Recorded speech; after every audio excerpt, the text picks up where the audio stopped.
Y arrancamos. Bueno, muy buenas noches para todos. Bienvenidos de nuevo a este espacio del Laboratorio de Ecología Histórica y Patrimonio Cultural. Eh, pues ya llevamos un recorrido por varios temas que tienen que ver sobre todo con la historia de Pereira y con investigaciones en temas patrimoniales.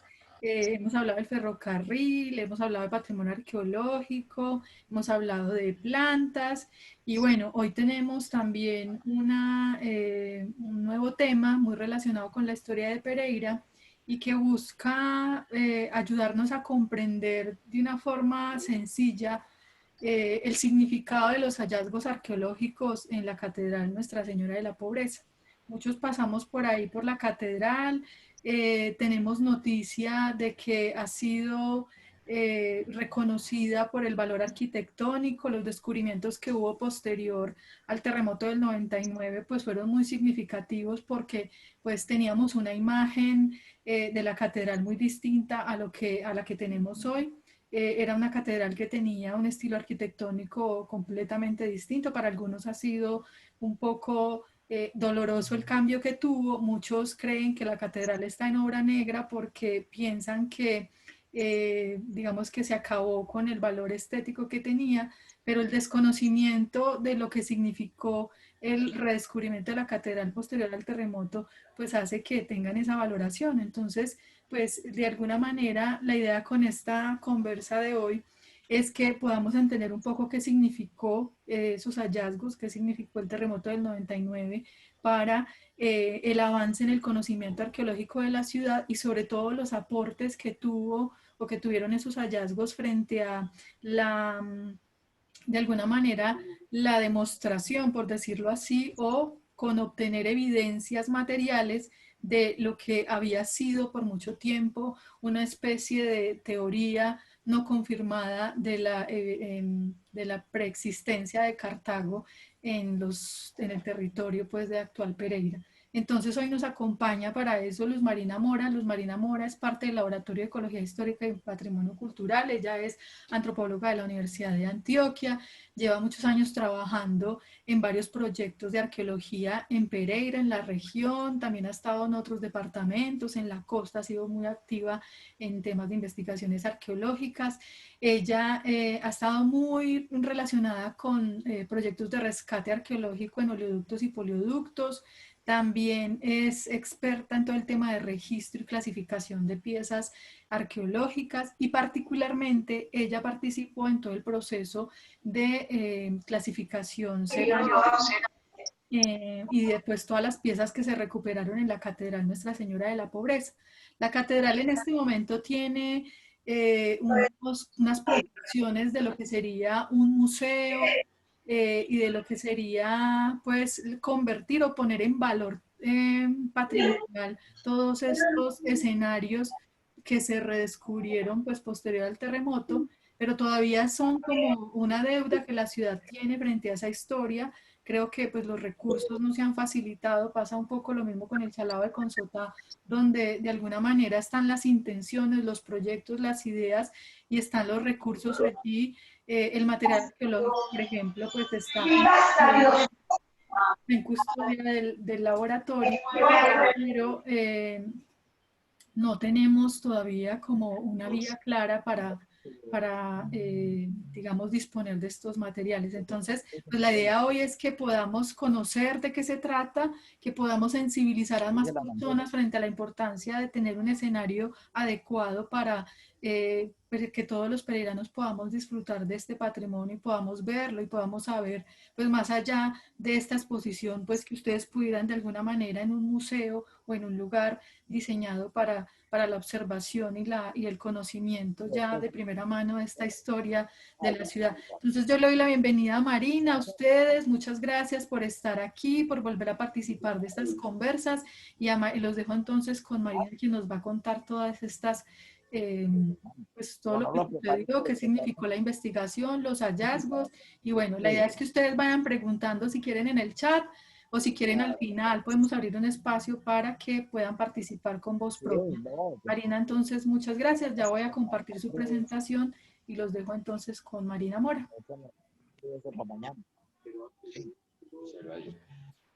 Ve cómo quedaron los tuyos.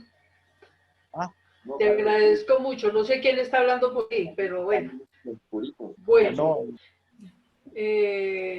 Carito, ¿se puede poner la imagen más grandecita o no? ¿Cómo la corro? Ya. ¿Así? Bueno, como Carito, agradezco mucho esta invitación.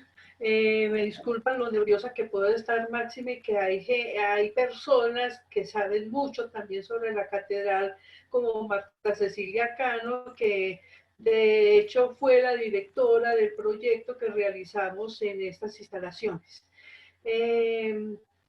Pasemos. Claro. Bueno, hay varias fechas importantes en el territorio, pues lo que es ahora Risaralda. Risaralda inicialmente, pues sabemos que perteneció al departamento de Caldas y fue en 1966 cuando fue decretado como departamento. Anteriormente, en 1536, el actual territorio de Risaralda pertenecía a la gobernación de Quito. La Nueva Granada ya en 1830 ya se le llamaba Nueva Granada y los departamentos fueron reemplazados por provincias. En 1883 la provincia del Gran Cauca pertenecía a la provincia del Gran Cauca. En 1905, cuando fue creado el departamento de Caldas, fue cuando perteneció. Y pues como les digo, ya fue liberado como departamento en 1966. Pasemos. Bueno, si pasamos la diapositiva, Carito, bueno, la localización, pues yo creo que más o menos todos ya la sabemos. Está pues la catedral se encuentra en el centro de la ciudad. Básicamente está sobre una colina alargada entre las vertientes de los cauces de los ríos Otún y Consota. Pasemos. Yo les voy a hablar, o bueno, con las evidencias encontradas en la catedral, se pudo determinar la existencia de una primera fundación española. La colonización española llegó alrededor de 1536, fue desplazamiento desde el sur por parte de los españoles y bueno, fueron nombradas ciertas personas para que recorrieran la margen derecha y izquierda del río Cauca y llegaron finalmente a Cartago. Cartago fue fundada el 9 de agosto de 1540 por el mariscal Jorge Robledo. Hubo repartición de lotes, la ciudad fue habitada por los colonizadores acompañados de los esclavos que no necesariamente eran indígenas. Las viviendas eran de techos pajizos, como dije anteriormente, residían encomenderos, comerciantes, artesanos, y un poquito grupo de indígenas que estaban dedicados a los oficios domésticos. La ciudad permaneció 150 años en ese lugar y después se desplazó en 1691 al punto en donde ahora ocupa Cartago la Nueva en el Valle del Cauca. Ese traslado estuvo sujeto a muchas peticiones de los encomenderos de pasar la ciudad para otro espacio y en 1681 es cuando Cartago obtiene la licencia de desplazamiento a la zona actual. De hecho, los historiadores comentan cómo fueron desplazándose con todos los ornamentos de la iglesia y con una serie de elementos de la ciudad, lógicamente pues no se la llevaron todas. Después viene una segunda oleada, o sea, lo que llamamos como segunda ciudad. Esa segunda ciudad, pasemos, fue fundada en 1863. Está muy sujeta a la colonización, ya en este caso de antioqueños y payaneses. Para esta época, bueno, quiero aclarar que estas observaciones que estoy haciendo están muy asociados a datos de historiadores como Víctor Zuluaga, como bueno, Ricardo Sánchez, Teodoro Peña, quienes dieron razón de esta segunda fundación. Y una de las cosas más importantes es que si bien no todo mundo se desplazó en el primer traslado de la ciudad, se encontraron una serie de restos de viviendas, incluso de una supuesta muralla que rodeaba la ciudad de Cartago. Ahora pasemos a la catedral. Clarito, pasemos. Bueno, quiero aclarar que este proceso de rescate arqueológico, que en general se le llamó intervención, y si pues algunos deben recordar, si hay gente muy joven, yo creo que ni siquiera recuerda, pero de todas maneras la ciudad permaneció al menos 3 o 4 meses cerrada para el público. De hecho, donde ahora está el centro comercial Bolívar Plaza. Y el perrito venía, olía, miraba para todos se construyó una iglesia alterna en donde se ejercieron las funciones litúrgicas. Esa iglesia fue situada, permaneció cierto tiempo en este espacio donde está el Bolívar Plaza y después ya fue cambiado. Bueno, pero volvemos a las instalaciones de la iglesia. Se tuvo que hacer una intervención de la catedral y esto está sujeto a un proceso anterior en donde los antropólogos o arqueólogos Marta Cecilia Cano y Carlos Eduardo López dieron una inducción de qué a personal de la catedral de qué clase de evidencias podían encontrarse. Una vez se dio o se encontraron estas evidencias fue cuando ya Marta montó el proyecto y pues ahí fue donde permanecimos en campo, cuando se llama permanecer en campo, que aunque aquí no era campo, pero entonces en las instalaciones se permanecieron 3 meses y en donde se rescataron las evidencias arqueológicas. ¿Por qué se tuvo que hacer esa intervención? Porque los cimientos de la catedral no eran muy profundos para el tamaño que tenía en la actualidad. Quiero aclarar que la iglesia anterior, o de la primera fundación, fue un espacio mucho más reducido. Si ustedes recuerdan, entrando a la catedral, más o menos llegando por la parte central, se llega hasta llegar hasta la tercera espacio, es donde se encontraron evidencia de la primera, de la fundación de Cartago. Podemos pasar. Pues tenemos que recordar que pues la colonización española quiso al llegar a América, pues después de la llegada de Colón y después ya de otros conquistadores, decidieron comenzar a hacer fundaciones en donde pues ya se dieron una serie de subdivisiones a nivel territorial, pero se encontraron con un grupo de pobladores prehispánicos y en donde pues ya pues con los recuentos históricos que se pueden haber hecho, ya digamos aquí en Pereira hablamos de un periodo de más o menos 10.000 años en donde ya se conoce la existencia del ser humano en la región. La cerámica, también aclaro en este momento, yo posterior a la intervención o el rescate arqueológico, realicé la clasificación cerámica del material arqueológico encontrado allá. Recordemos que el material arqueológico no son necesariamente las piezas completas que encontramos, sino con los fragmentos cerámicos, y con la disposición de estos fragmentos y de otras evidencias podemos plantear cómo fue el pasado. En esta imagen se ve un tipo muy particular y muy reconocido de cerámica tardía, de los grupos que habitaban acá, que es el que llaman blanco grueso. Y es porque esas líneas blancas que se ven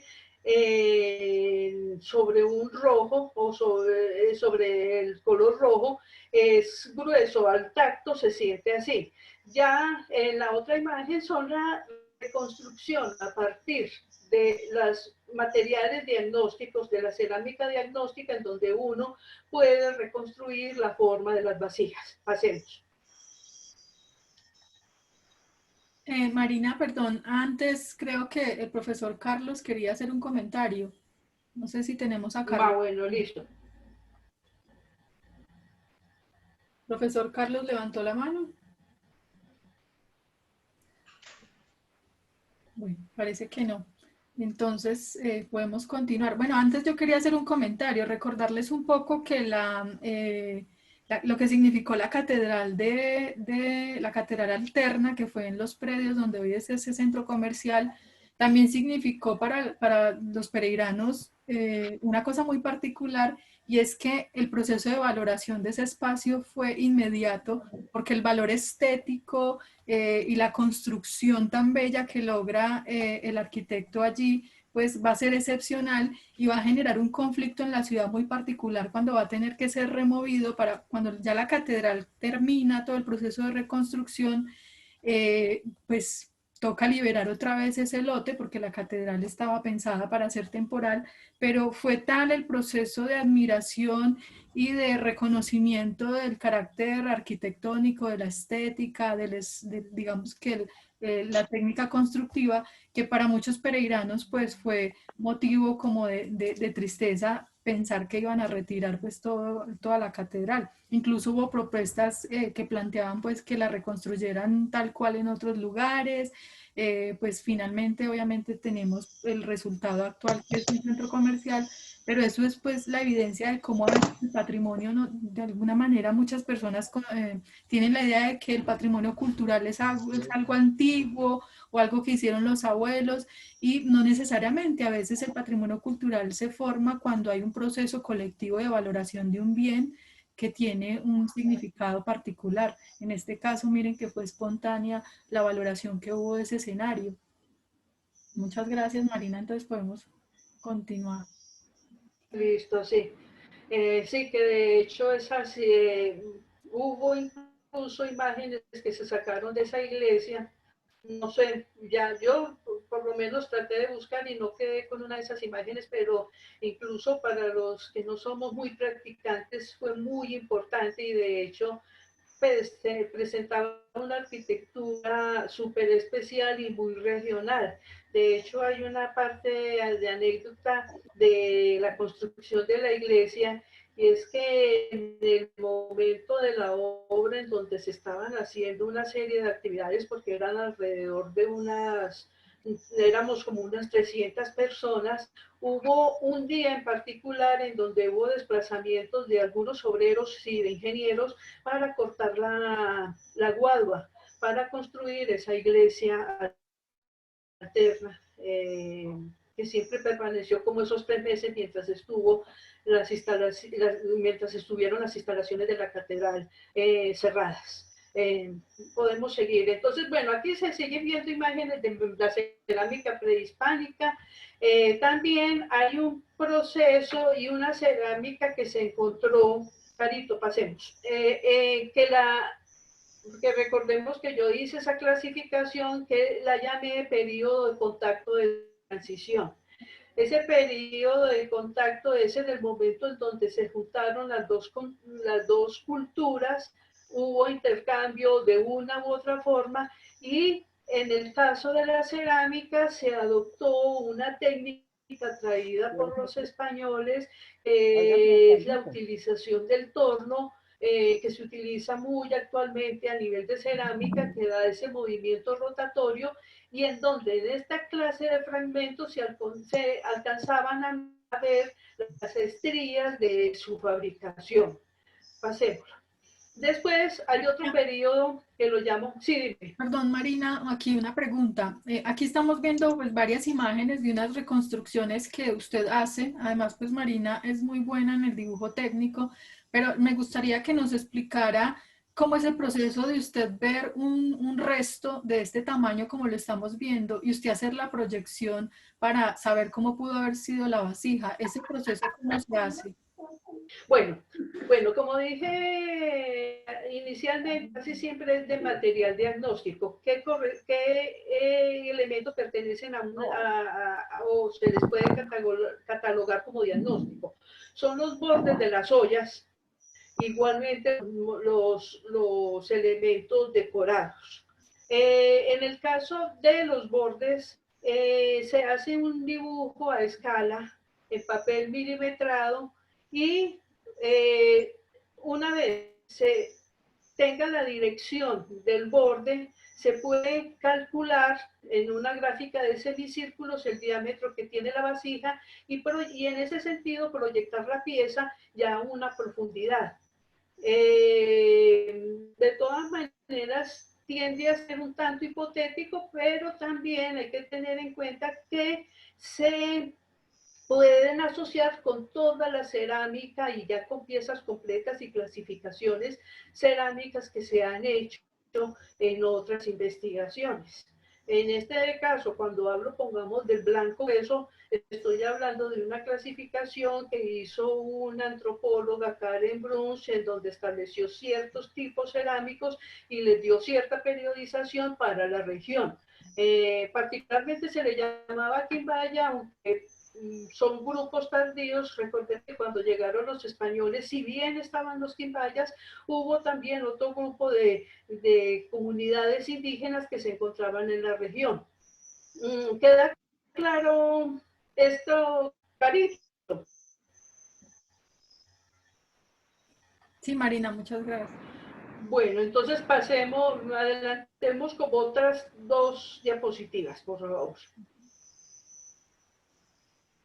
Sigamos.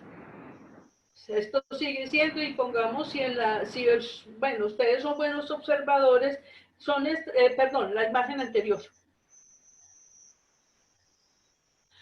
Se alcanzan a ver en este borde las líneas horizontales que están asociados a la fabricación de torno.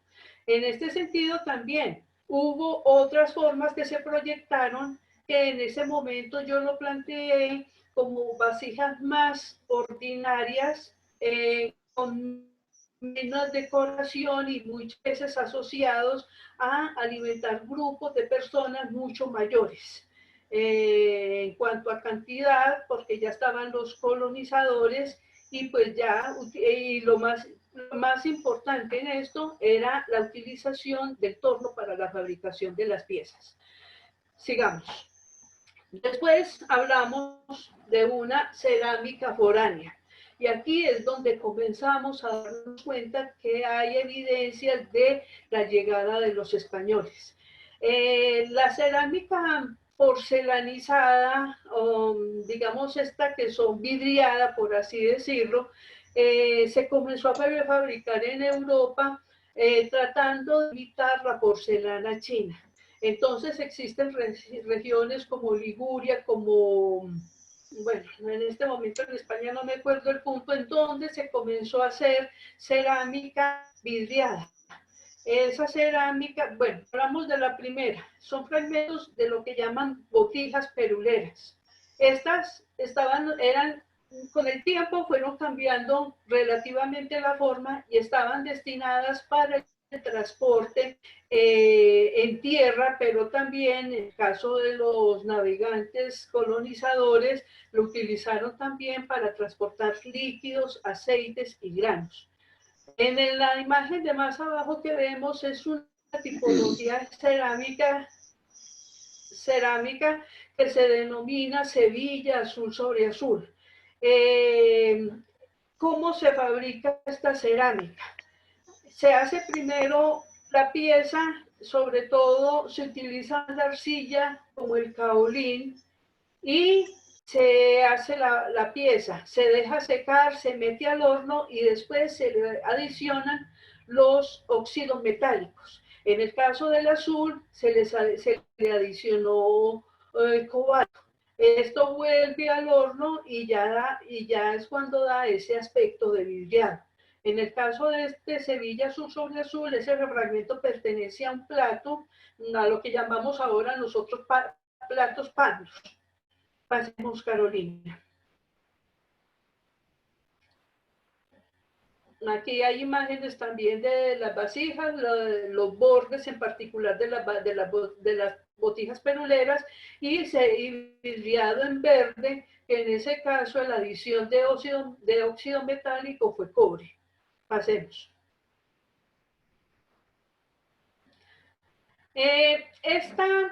Lo que llamamos losa republicana está ya más asociada con la segunda fundación de la ciudad. Entonces recordemos, estuvieron primero los grupos prehispánicos, llegó la conquista española y fue cuando fue la fundación de Cartago, pero posteriormente vienen las otras colonizaciones y pues ya se puede, hay comerciantes y comienzan a llegar una serie de losas, más que porcelanas, que son vendidas pues como para las vajillas familiares.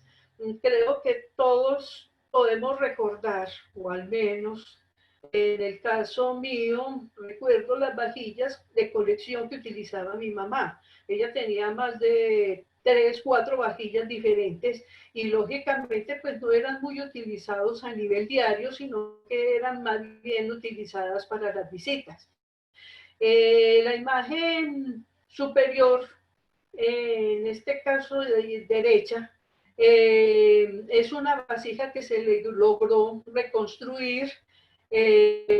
No recuerdo la persona que hizo esa restauración, pero estos elementos fueron encontrados en donde estaban evidencias de lo que fue el púlpito en la iglesia, en una iglesia. Si recuerdan, el púlpito era donde se hacían los sacerdotes y predicaban anteriormente.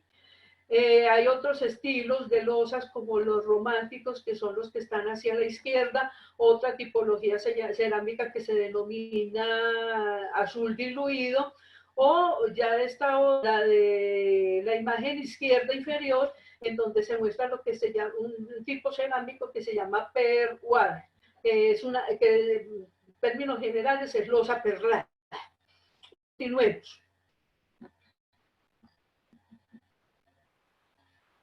Bueno, como dijimos, en la catedral se encontraron una cantidad de evidencias culturales.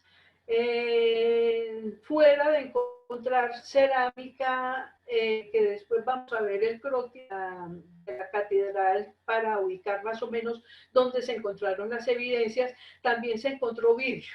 El vidrio también, y esto quiero aclarar y creo que en un principio cuando hablamos en la primera charla, cuando hablamos de las evidencias en el aeropuerto Matecaña, estuvimos hablando en particular del vidrio. Si bien el vidrio que se encontró en el aeropuerto estaba más asociado con el siglo XX, estas otras evidencias están más asociados posiblemente a esa primera fundación. ¿El por qué?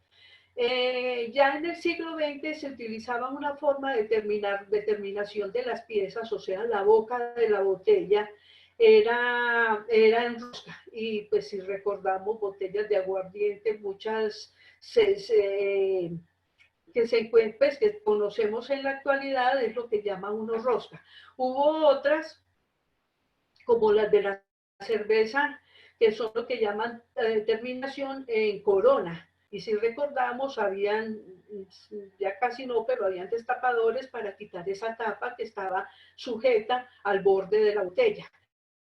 En este caso de evidencias, al menos 2, y bueno, y también vidrio de botellas, que lo más seguro hubo vino, aunque pues ese vidrio es mucho más tardío, porque pues, el proceso de fabricación era larga. De todas maneras, dos de los que vemos ahí transparentes tienen una forma de tapado diferente que pudo haber sido o corcho o una tapa con trapo y amarrado alrededor.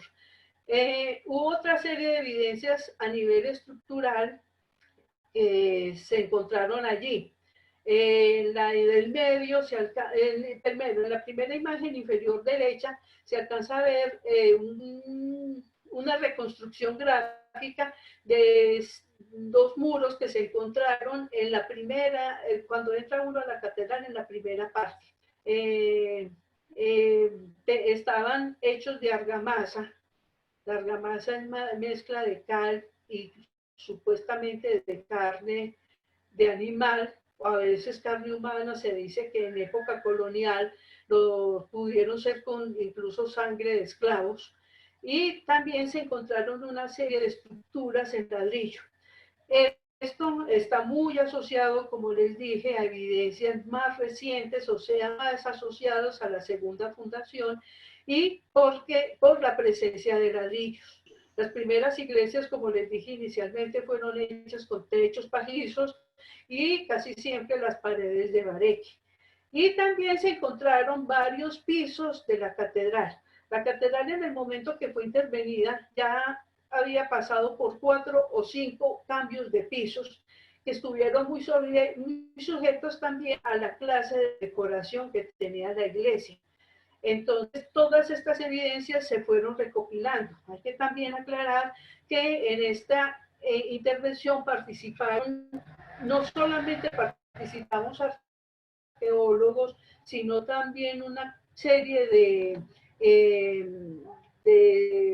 profesionales en geología, en historia, en donde se ayudó en donde con los datos obtenidos también pudimos ir reconstruyendo y confirmar la existencia de esa iglesia y de la fundación de Cartago. Siguiente.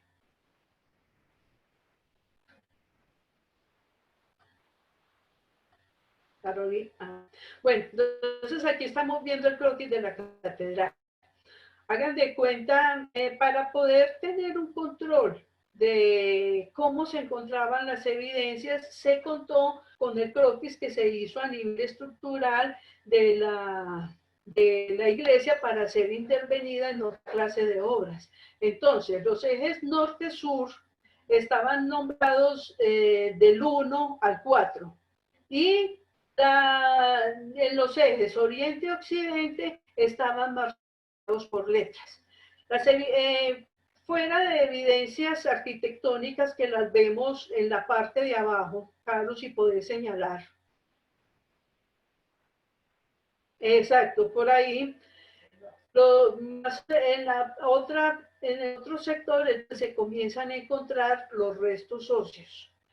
Alrededor de toda la estructura fueron encontrados evidencias, pero la mayor cantidad de material cerámico se encontró cerca del altar en el costado derecho. Carlos, señala. Seguí para arriba, para arriba, para arriba, para arriba, en la A. Más arriba.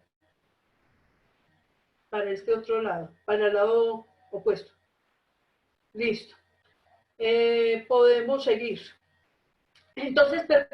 Entonces ahí fue donde se comenzaron a encontrar evidencias y fueron señalándose los puntos en donde estaban. También, como dije, se encontraron restos óseos. Esos restos óseos estaban asociados a, pues son un paquete de más o menos 26 individuos, pero 5 de ellos en toda la iglesia, pero más o menos en ese sector, y en particular 5 de esos individuos estaban articulados, que se sitúan en donde ya indicamos que es como la segunda sección a la entrada por la puerta principal. Siguiente.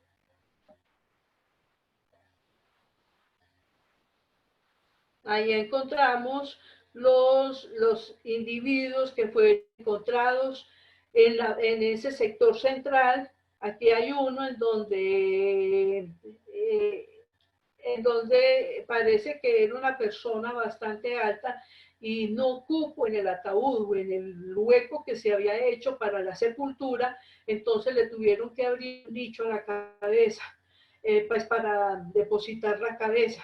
Estos individuos no tenían ningún ajuar, excepto evidencias o manchas y algunos clavos asociados a esa forma de enterramiento. También la madera, bien recordemos que no es perecedera, entonces si se encontraron algunos fragmentos como el que se ve en la imagen de abajo. Siguiente.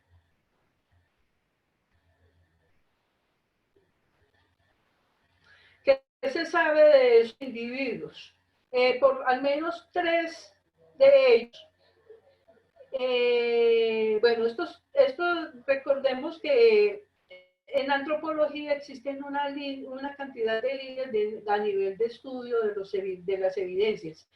En el caso de los restos óseos están los antropólogos biológicos, que son los encargados de dar información de cómo se encontró el individuo, incluso patologías que pudo tener, una serie de cosas que van a determinar incluso si eran procedentes de otra región o si eran europeos. Estos análisis los hizo el antropólogo biológico José Vicente Rodríguez y determinó que al menos 3 de esos individuos eran europeos. Uno de los personajes era y eran masculinos, uno de ellos era femenino y era criolla. Y una de las características principales que tenía ese esqueleto era un desgaste en la clavícula que determinaba que estuvo sometida a trabajos pesados. En la época colonial, y ya damos una explicación del por qué se encontraron estos esqueletos en la iglesia, era común enterrar a los muertos dentro de las iglesias, aproximadamente a 1 metro de profundidad. Después ya hubo y con pisos de madera. Entonces, por las rendijas alcanzaban a pasar los olores y ya además en 1787, en donde fue reglamentado el enterramiento ya en cementerios. Teniendo en cuenta que estos individuos fueron enterrados acá, no todo el mundo podía ser enterrado dentro de las iglesias. Había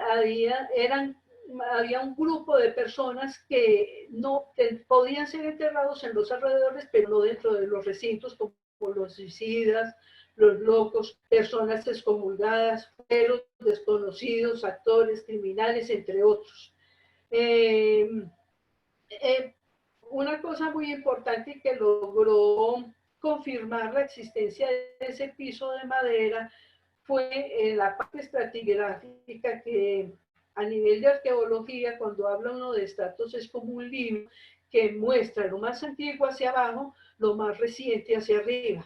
Había una línea de polvo muy fino y que se supone, o se concluyó mejor, estaba asociado al polvo que depositaban los zapatos cuando la gente se desplazaba dentro de la iglesia. Pasemos, la siguiente.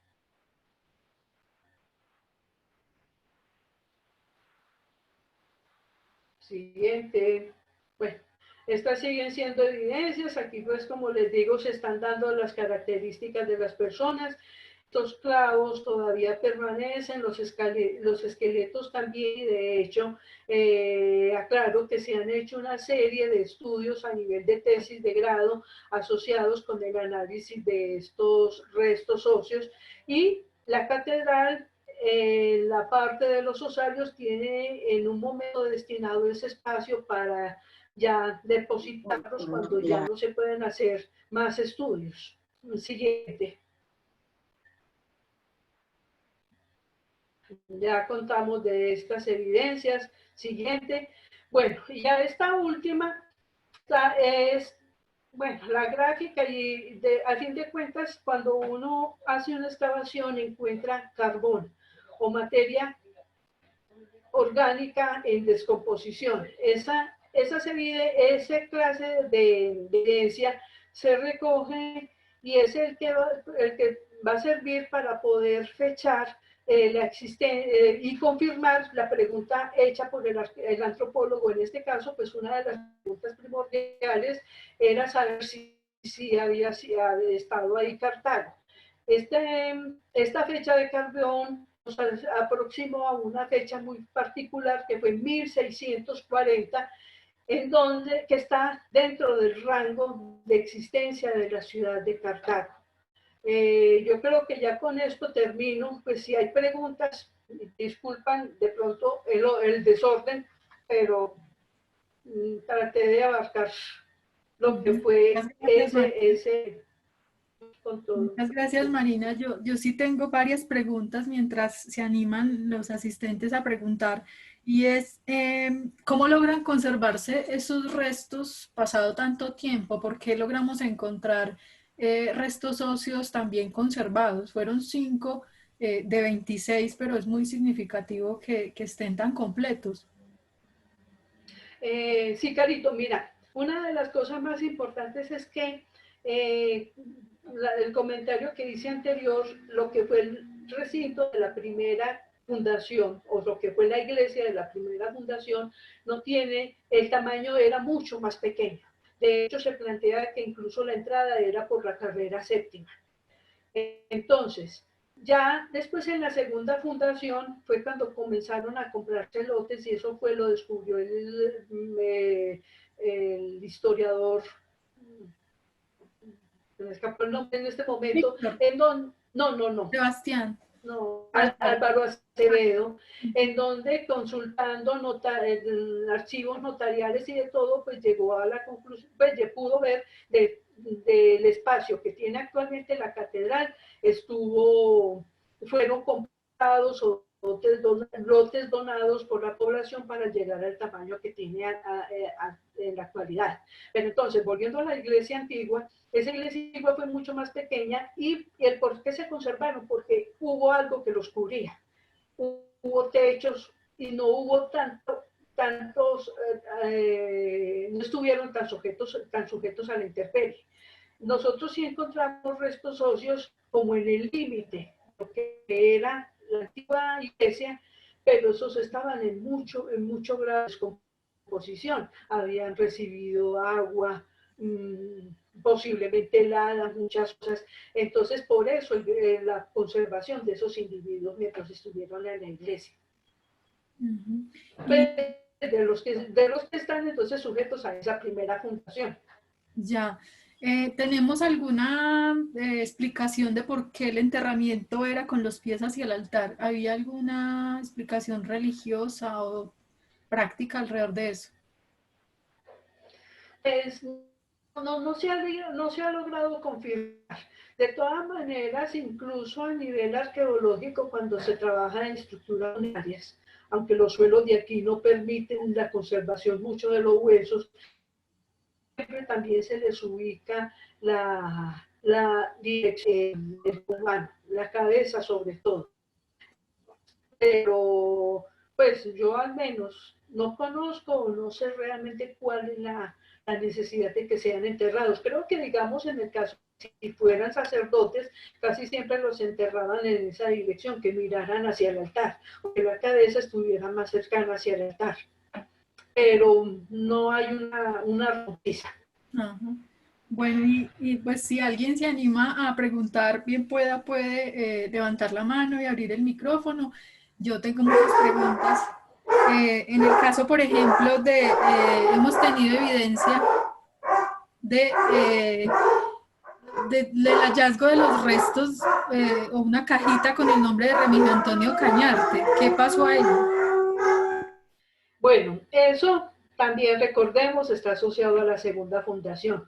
Recordemos que fue cuando se dio la segunda fundación en donde se volvieron, y eso lo comenta Eliodoro Peña, se hizo una segunda fundación, una segunda iglesia se creó, también pequeñita, y pues después llegar a la compra o donación de los terrenos. Bueno, pero el caso es que esos restos óseos ya llamados también entierros secundarios, que es lo que nos osarios, estaban en una de las columnas de la iglesia cercana al altar.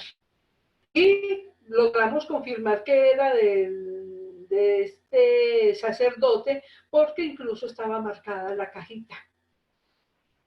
Y habían otros restos óseos que tampoco, eso sí, no se pudieron definir de quién era.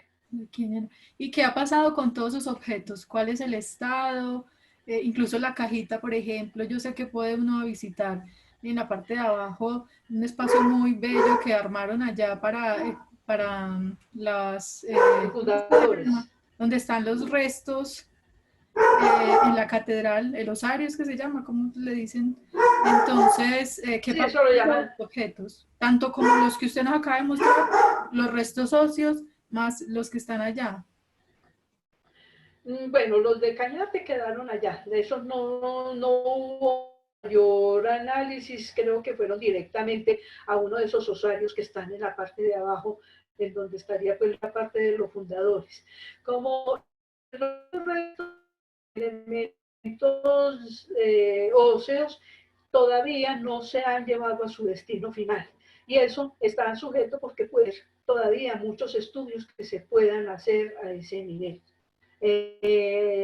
Incluso de pronto ADN. Tendría que estar sujeto a proyectos y pues a proyectos y financiaciones y todo lo que sea para poder ya hacer ese tipo de análisis. Pero de poderles hacer más estudios, muchos. Entonces por eso no han llegado al fin a su último, bueno, como se le dice, como es que cuando lo entiendo. Su entierro final. Eh, y otra pregunta tiene que ver con que en la ciudad hay un mito alrededor de María Ramos, como que todo pueblo tiene una María Ramos y que es una persona a quien la Virgen se le presentó, ¿cierto?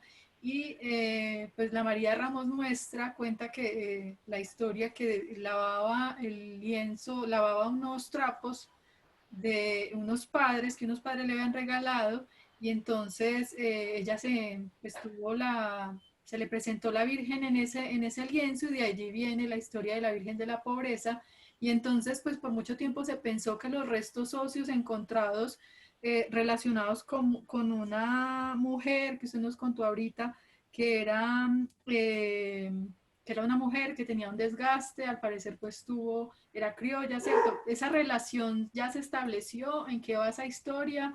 ¿Qué pasó? Pues no se ha llegado a ninguna conclusión. Bueno, lo de María Ramos sí es muy común y como dices tú en varias culturas. Con la Virgen de Guadalupe pasa lo mismo, que se le apareció una mujer que estaba lavando y salió la imagen de la Virgen. No, no sé, siempre, pero esta leyenda existe sí, como dices tú, en muchas fundaciones. Es posible que hubiera sido la encontrada en la catedral, pero, y eso pronto en documentos históricos podría verse. De hecho, hay un archivo en, en Cartago en donde se habla de pero un individuo masculino que pidió ser enterrado en la iglesia, pero y otra cosa, pero una de digamos, de los problemas que se van a encontrar a nivel, es que recordemos, como también muy común en otras ciudades en donde los archivos históricos se han quemado o los han quemado. Entonces, desgraciadamente, mucha información puede perder. Y de hecho, pues aquí yo creo que ha sido muy bien estudiado sobre todo y pues creo que Víctor sigue trabajando sobre los archivos en Cartago y de la fundación acá y muchos han trabajado, pues han seguido como indagando sobre eso, pero pues no, es posible que esa persona hubiera sido ella, pero pues no hay, digamos, una confirmación. Lo cierto es también que dicen que cuando se trasladó Cartago a la actual, se llevaron el lienzo real. Aquí que el que está en la iglesia no es el original. Bueno, yo creo que la catedral pues es un escenario en la ciudad de Pereira que es como testimonio de los diferentes procesos históricos que ha vivido la ciudad. Ella misma ha sido como objeto de múltiples intervenciones a lo largo de la historia que son como la evidencia del espíritu de cada momento. Tuvo diferente infraestructura, diferentes técnicas constructivas, muchas modificaciones y hoy podemos ver una versión de la catedral que es muy parecida a esos primeros años, ¿cierto? Incluso algunos recordarán que en la ciudad se realizó como una especie de colecta en la que se buscaba pedir aluminio para poder hacer esta versión que tenemos hoy de la catedral en bareque metálico. Y de alguna manera pues se inició un proceso de concientización sobre las historias de la ciudad, porque una cosa muy interesante de la historia de Pereira es que no es una historia, sino son varias. Tenemos una historia de héroes, que es la historia que dejó Ormaza en su discurso por los 50 años de la fundación de la ciudad, pero han surgido una cantidad de investigaciones y la historia de Pereira es una historia que es muy activa y que se vienen descubriendo archivos y se vienen generando investigaciones desde múltiples disciplinas para tratar de entender bien esa historia. Y digamos que la catedral, no solo desde el punto de vista arquitectónico y el hecho de que es muy significativo porque el valor arquitectónico tiene que ver con que está hecho con 13.000 piezas de comino crespo, pues articuladas bajo una técnica que es muy compleja, sin clavos, es una especie de amarres muy particulares en ese tipo de arquitectura, pero también es el hecho de que la catedral tiene un valor arqueológico que está allí y que mucha gente no lo conoce, que es importante de alguna manera sensibilizar frente a el potencial que puede tener como un museo in situ, que fue lo que se quiso hacer en un momento dado. Si ustedes entran hoy en día a la catedral, pueden ver que en las dos esquinas de la entrada hay unas especies de paredes en vidrio que muestran pues lo que pudo haber sido el museo, fue como unos primeros pasos para la construcción de ese museo, pero quedó allí, ya no sabemos nada. Y pues tuve la oportunidad alguna vez de caminar por por la parte baja de la catedral y tiene un potencial para hacer un recorrido y para pues, potenciar el turismo cultural en la ciudad. Necesitamos en la ciudad espacios que permitan dinamizar el turismo cultural más allá de los eventos, porque somos muy ricos en eventos culturales y el turismo se potencia hacia allá, pero en escenarios que permitan que un turista o incluso un local pueda reconocer su historia, pueda entenderla y pueda de alguna manera tener claridad frente a esos diferentes sucesos de las historias de Pereira, ¿cierto? Porque no podemos hablar de una, sino que pues esa historia de lo que fue Cartago la antigua y luego Cartago Nuevo, etcétera, pues da cuenta de la riqueza, ¿cierto? Que está allí y de digamos que lo jóvenes que somos, pero también esa juventud es relativa, porque realmente la historia de Pereira va mucho más allá de 1863, que fue la fecha de la fundación. Entonces, qué mejor testimonio de toda esa historia que todas estas evidencias materiales, ¿cierto? Los restos de San Antonio, los hallazgos que usted nos muestra de las diferentes épocas y pues todos los restos cerámicos también son muy significativos. Entonces, yo creo que es importante como algunos son, ya le doy la palabra, algunos son eh, turistas, otros son locales, pero digamos que de alguna manera esto nos permite el reconocimiento de todas esas historias. Carlos, ¿quería hablar? Listo, ahora sí. Bueno, no, pues primero, pues felicitar a Marina por la presentación pues que nos ha dado, ¿cierto? Como de toda la memoria, digamos, alrededor de estos temas. Y sobre todo, pues, todos los aportes que Marina dio, pues, a partir también de su trabajo de grado y de, pues, tener como viva toda esta memoria de los temas.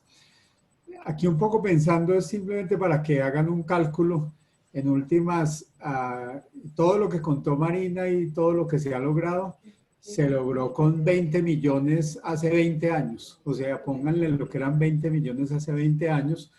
Y en realidad no se le ha invertido más a este proyecto. Después Marina hizo su tesis, digámoslo así, de su bolsillo. Otro estudiante que hizo la parte de radiografías, Marina, yo no recuerdo cómo se llamaba él, también fue de su bolsillo. Y otra estudiante de la Universidad de Caldas. Entonces, en realidad, esta historia está toda o sea, toda no, mucho ya lo contó Marina, pero por darle continuidad.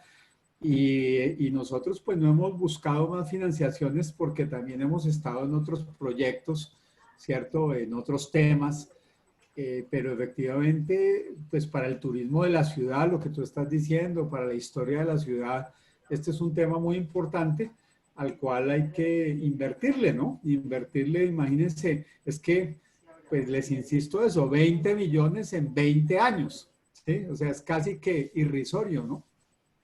Para todo lo que hay que decir, el aporte que hizo el profesor José Vicente Rodríguez desde la Universidad Nacional, también lo hizo él desde su perspectiva. Y pues sí sería ideal poder hacer nuevos proyectos, pero pues obviamente hay que invertirle tiempo y espacio y demás. Eso es como para darles el marco económico en el que se ha movido. El marco patrimonial es muy importante. De hecho, inscribimos, ¿cierto? Y el trabajo de Luz Marina fue muy importante en lo que es la arqueología histórica regional. De hecho, se está haciendo un balance de Colombia prehispánica inicialmente, ahora de Colombia histórica en la arqueología de la historia, y vamos a presentar una charla en un par de semanas. No me iba a dar, por eso lo filmé al otro lado. ¿Sí? Pero Toca apagar el micrófono, que creo que alguien lo tiene allí. Entonces, lo que definitivamente es importante es que se han sumado nuevos hallazgos que pueden ser correlacionados primero en el Salado con Sotá, luego en el aeropuerto, pues que Marina y el equipo ya lo presentaron, y valga la pena pues también mencionar y tener en cuenta la memoria de la colega Melissa Vargas, ¿cierto? Que trabajó pues también en todos estos temas y fue una persona muy entusiasta y que pues nos hará mucha falta para toda esta mirada arquitectónica y contextual, ¿no? Pero ya para terminar es como sí decir que, digamos, toda esta historia tan especial que Luz Marina nos ha resumido acá, desde los diferentes espacios materiales, tiene mucha continuidad. Y cuando fueron los 150 años de Pereira, hicimos esfuerzos ingentes como de buscar financiaciones, de poderlo escribir.